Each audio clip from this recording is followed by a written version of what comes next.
Thank you. You're welcome.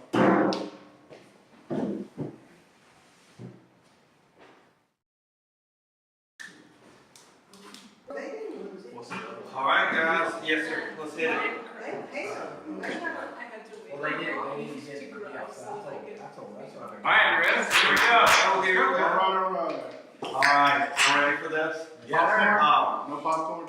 No popcorn. No popcorn, but I'm going to turn the lights off and we're going to keep you awake. Says challenge accepted. Thank you all for coming back today. This has been a great week. Following up on a great last visit that Aaron and Sean had. As you know, I mean, we were in meetings as of lunchtime yesterday. Got an opportunity to see a good number of folks over the course of the 2 days. Really pleased with the turnout of the meetings. And then transitioned yesterday about lunchtime from listening to production mode. So everything that you see I produced since yesterday. So I think it's going to be a pretty good first wave and stuff. And I want to be able to get your impression of the direction we're walking down and the recommendations that we're making and make sure that you feel like we're walking down the right track. So I also want to take this as an opportunity to share with you as many of my thoughts and some of the things that I see, because I think one of the biggest challenges with a community is oftentimes everybody's trying to do the right thing, but they just don't know what they don't know. And I was able to observe a lot of stuff, and I want to kind of walk you through that. So the first thing I always like to do is I like to look at the stuff that exists. These are kind of the most prominent logos that I came across. A lot of different derivations, as you can imagine, of Brotherhood Hall. The relatively new Main Street logo, this was something that Jay and I dug into at manager's training. It's got some interesting nuances in here. You know, it says since 1884, but the Main Street's brand new organization. So it's like, wait, what is that? Is that a destination logo? Is it an organization logo? But some other good stuff going on. Marvel Flight, Lake Fest is kind of interesting. So all in all, it's not horrible, but it's also not consistent. And it doesn't create a platform for you to be able to kind of take it and run with it. Now, I want to dig into these because, especially with City Seal, this is the kind of thing where I think that you can see when the community goes through and starts to become introspective, starts to think about themselves, two elements that come up as being unique here that they want to highlight are the Circle Lake and Brotherhood Hall. And completely and totally makes sense with that.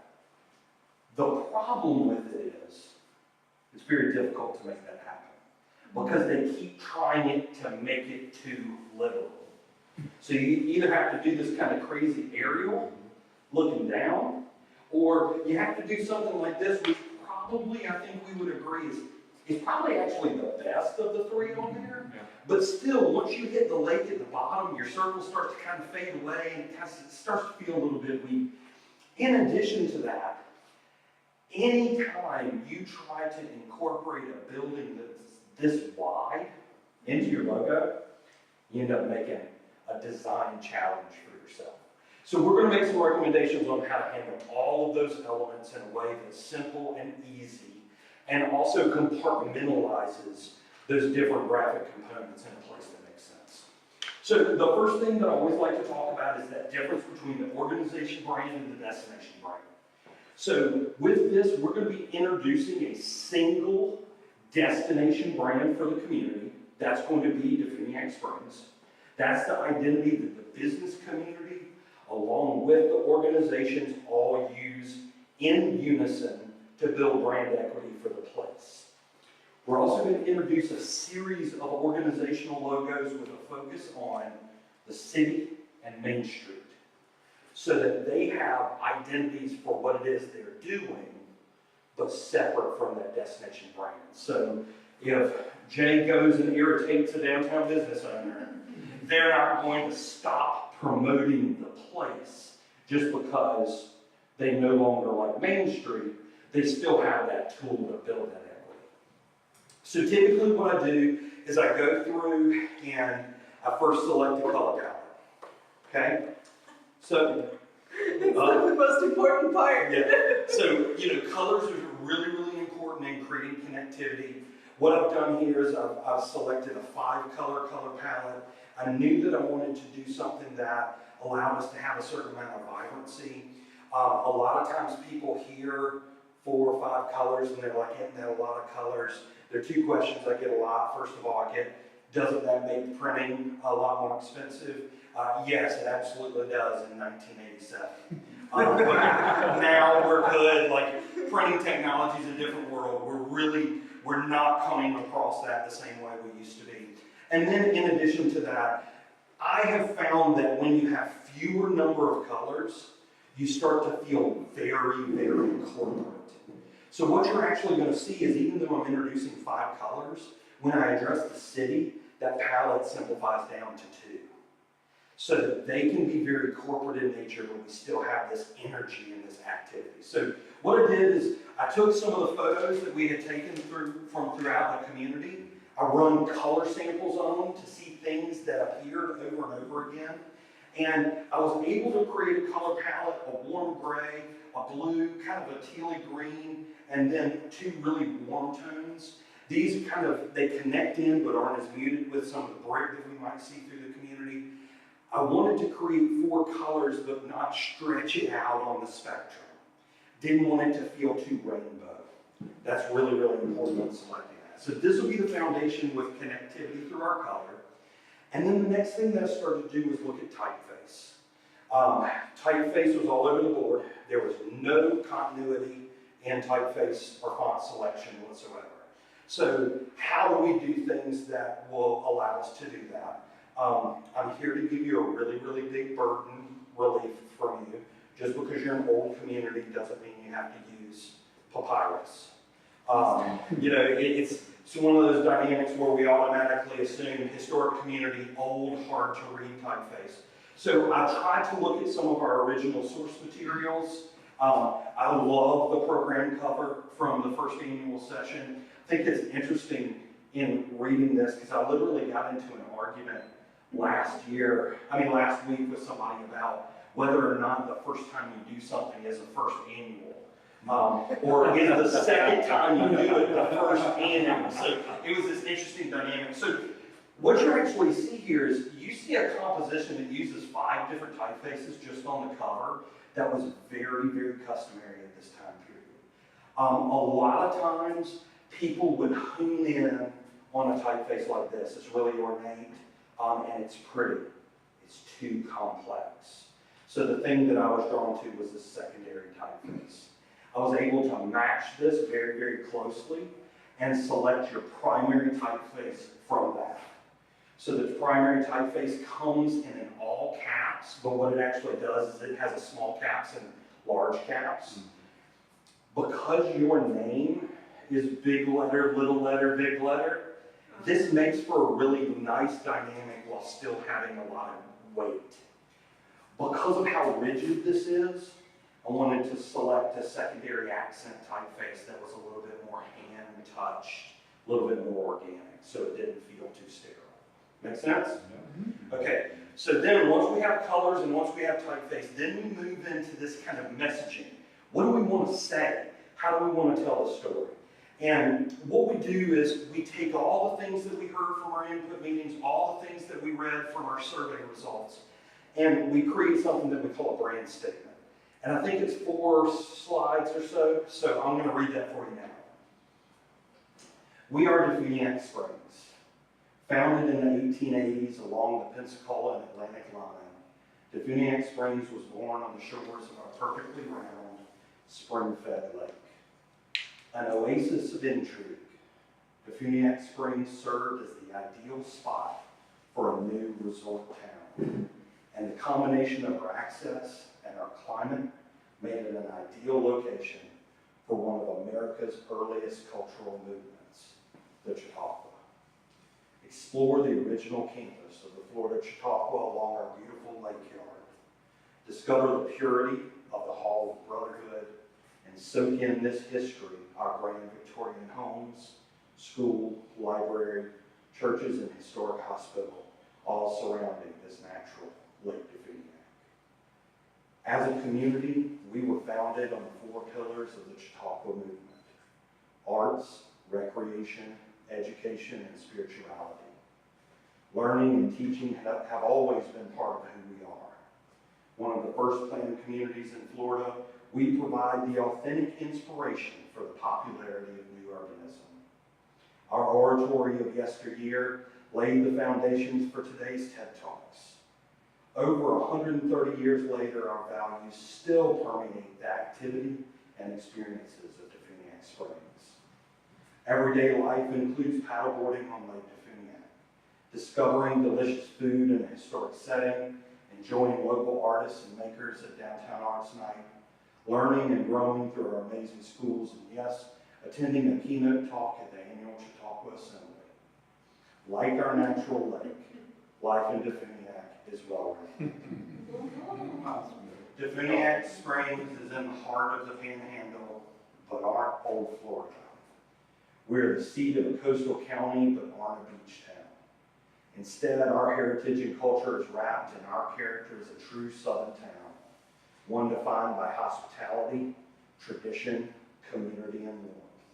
In DeFuniak Springs, lifelong friends meet at the local diner to start the day. Grandparents cheer on their young grandkids at Little League games. Residents enjoy the cool summer breezes from their front porches overlooking the lake yard. And children can buy candy at the downtown general store. For visitors, DeFuniak Springs reminds them of everything they grew up with, but also a place they want to be. We are the original urbanism, yet we are still an escape from the hustle of the big city and the rain and sunburn from the sandy beaches. Downtown DeFuniak is the new campus to share and learn, and is the center of culture, recreation, commerce, and living. In downtown, you can debate the news of the day at the opinion place while your car is plugged in at the Tesla supercharger. Smithsonian is bringing their museum on Main to downtown, highlighting the culture of DeFuniak Springs as a rural small town. A movement is building in downtown DeFuniak as new business and investments are changing the district. These seeds of vibrancy and energy harken back to the 4 pillars on which our community was founded, and we invite you to discover it for yourself. DeFuniak Springs. Oh, that's nice. So, That's good. really super That's simple strong, concept. man. Super simple. Yeah, But, that's what we're talking about. Absolutely. so, Damn. what that does is it simply creates a That's what we platform. saw. I can't help it, man. There we go, man. How about it, man? Damn, man, there were tears in my eyes. That was a year ago, and here we are. Yeah, I know, I'm for real. telling you, man. So, I'm working on my enthusiasm. What that does, that it's a very, very simple phrase, but what it does is it allows us to hit on those things that, yeah, like it allows us to hit on the qualities, it allows us to hit on the attributes. You know, as I dug into the history, I mean, we heard a lot of discussion about, do we focus on Chautauqua, do we focus on the future? And I think the big thing that I really, really believe is you all have always had a history of being inspired by this place. I mean, as that rail line was being cut, part of the reason it went through here was it was intriguing. You had an industrious personality who thought that by running that line a little bit closer to that lake, they could create a place that people wanted to be. And then from there, in learning about this movement that was originally intended to teach Sunday school teachers, they got complaints about how hard it was to do things in the winter. Well, guess what? We've got the spot for you. You bore the Florida Educational Association. You had colleges that were here. Like, you got this long pedigree of being focused on all aspects of life, not just that surface level. And what we wanted to do was we wanted to create something that was very simple, very clean, introduce this circular icon. Guess what? When you have a lake that's perfectly round, you don't have to try to draw a lake. The thing that's so interesting about it is you've got the circle. Nature gave it to you, so use it to your advantage for cleanliness. You can start to go ahead and see some of the different variations here. We've got this primary use, and guess what I did? I didn't put the whole Brotherhood Hall in there. I didn't even put the whole dome in there. I simply focused on the cupola. And that cupola now creates a platform for you to be able to interchange those icons. So as you move forward, whether you're focusing on shopping, whether you're talking about outdoors, you know, one of the great things, Jay heard me complain about railroad towns won't put a locomotive on everything. But that locomotive is one of the L&M locomotives. Like, it was actually one of the locomotive types that would have been right through this community. So you don't want to put all your eggs in a train basket, but this is now a versatile way because of its simplicity to tell your story. So once you have this, we now start to have that graphic package from the destination side, but we still have a couple holes with the organization side. Now, obviously, we're here working with Main Street, but we wanted to focus in on the city first. We've got the city seal. City seal is a very, very important graphic to have, but you also want the community to have confidence in their government. You want to have the community have confidence in their ability to deliver services and to implement the vision that the community crafts. So I wanted to simply make some recommendations. We didn't get permission. We didn't get permission. This really is one of those things that in our minds, we hope that this can be a gift for Main Street to the city. We hope that this can be something that you can give to them and say, as you're moving forward, as you're hiring new leadership, as you're bringing the CRA on board, these are some things we'd like to give you, and if they can help you, please feel free to use them. So what I came up with was something that looks kind of like this. Again, updating the seal, trying to bring in some of those similar elements, having the more simplified word type, that then kind of simplifies it down almost into a D, so you can kind of read that into that. But then once you adopt something like this, creating that CRA logo, Check it out. you know, a lot of times people try to make CRA logos too fancy and too fluffy. We want this to be connected back to the city government. We want it to be almost more of a tactical arm than we want it to be this rah-rah organization. That's what Main Street's for. But then even showing once you adopt it how you can easily roll this out. And again, I like this. I like the municipal logo, airport logo, but this could show where you could roll those into a similar system. Now, from that, that's when we start to turn and look at Main Street. Part of the reason that I picked 4 colors alongside that warm gray is I always like to use colors to help talk about the 4-point approach. To me, it was really cool to know that we've got a Main Street organization with a 4-point approach in a community that was founded off of 4 pillars. And then as we look through the community, over and over again, you see 4 columns. You see 4 columns. You see 4 columns. So it made sense to me that your Main Street logo simply reinforces those 4 pillars, ties into the architecture community. And again, the Main Street logo's job is not to tell the story of the whole community. The Main Street logo's job is to be an organizational identity saying we are connected with a statewide and national network of revitalization experts. We are here to help you move your community forward. So being able to maybe do a little bit with community or the 4-point approach, with all the things that we talked about, we go out and make Jay business cards, but let's make them round instead of rectangle. I like it. So you've got that kind of cool way to carry that forward. So I designed this as a 3-inch round instead of a 2 by 3.5 inch rectangle. But that starts to build up your system with your destination brand and your organization brand. Then you start to look at how it can roll itself out, being able to do a brochure, promoting the community. And again, that circular composition all by itself creates continuity. So simply putting something in a circular frame instead of a rectangular frame now brings it into your brand system. And it makes connection very, very easy. Now, to me though, this is where it gets super fun. The event extension, okay? You got so many events that go on in this community, and every single one, it seems like, is run by a different organization that might or might not coordinate with anyone else. We had a great special events meeting. There were 7,000 people that came to it, and every one of them was in charge of something different. So we tried to hit on several that we thought were kind of, I'm not going to say the highlights, but the ones that were either the largest or most connected to downtown.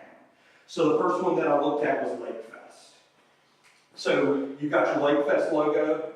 This shows a very simple adaptation, bringing it into the brand system, but then updating it a little bit. But check this out, this next slide is, I think, really cool. Lake Fest is one of those events that has a lot of sub-events to it. So you use this network and you start to talk about poker paddle, lucky duck hunt, kayaking, stand-up paddleboard race, fishing contest.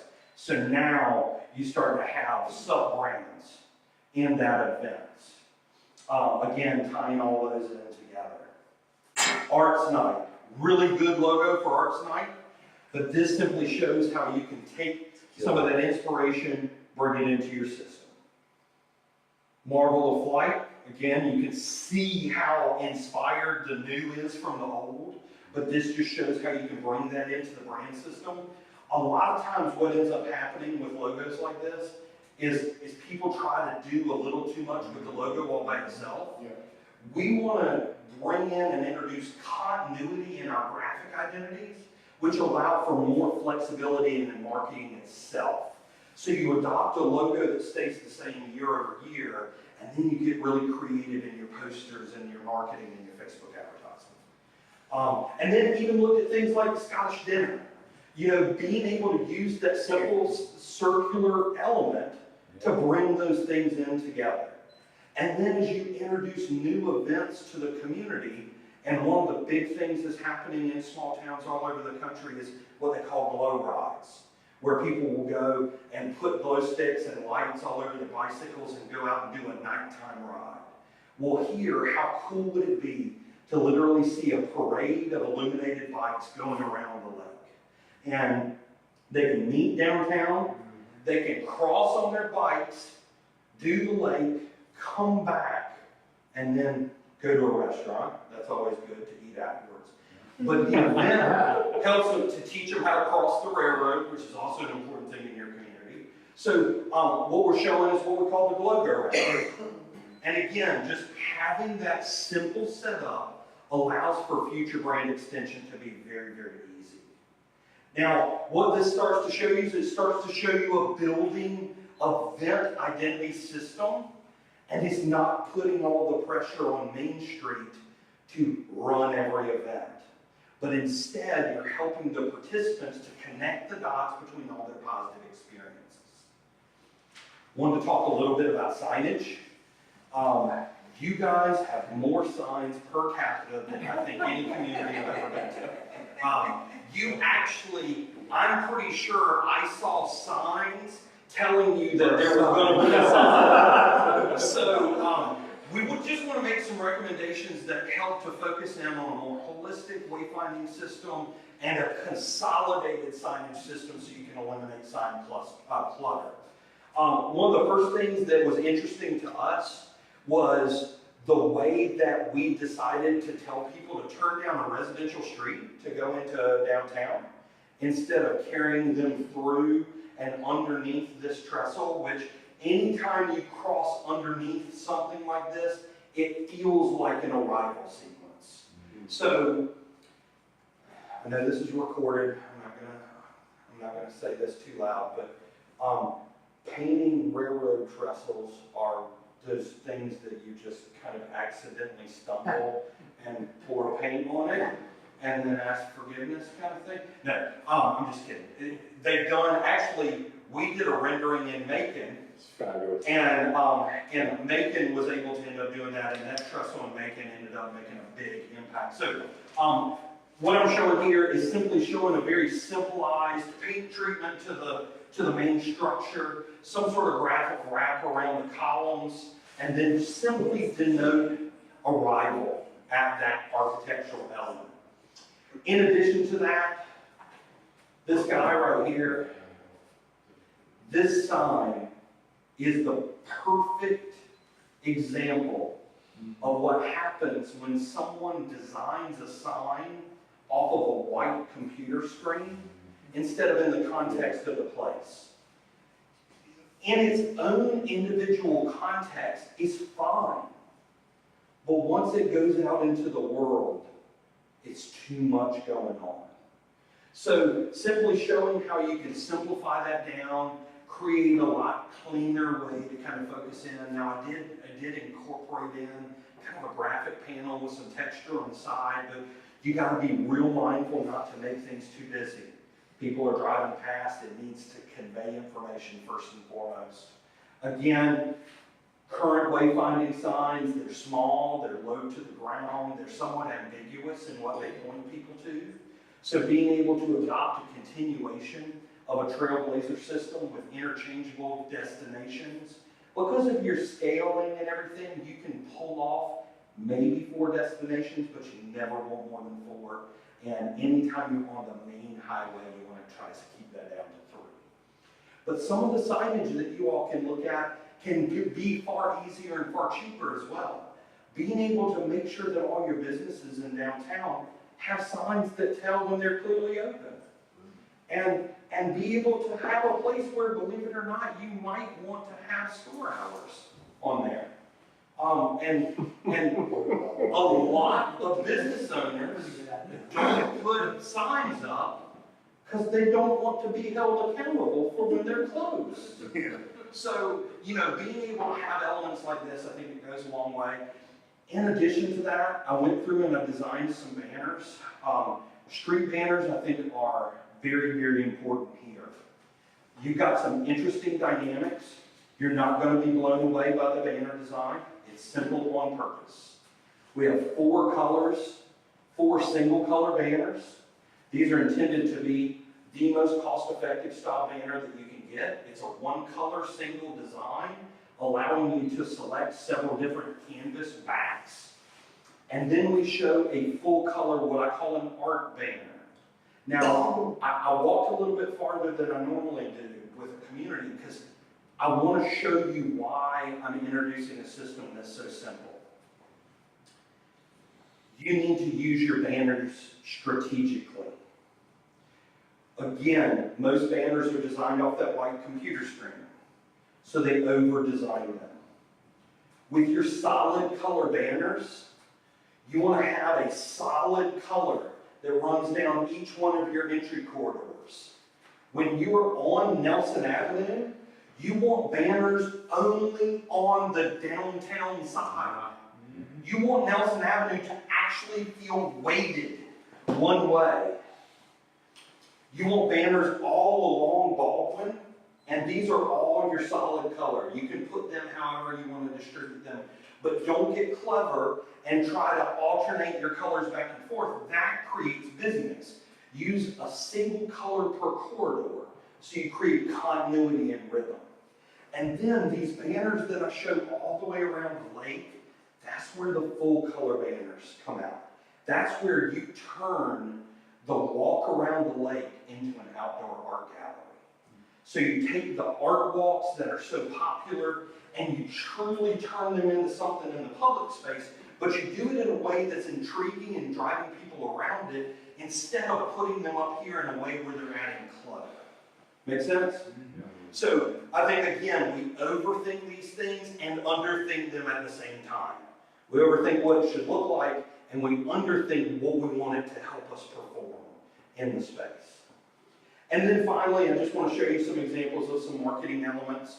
I'm a big fan of merchandise. I don't know if anybody in the room makes apparel or anything like that, but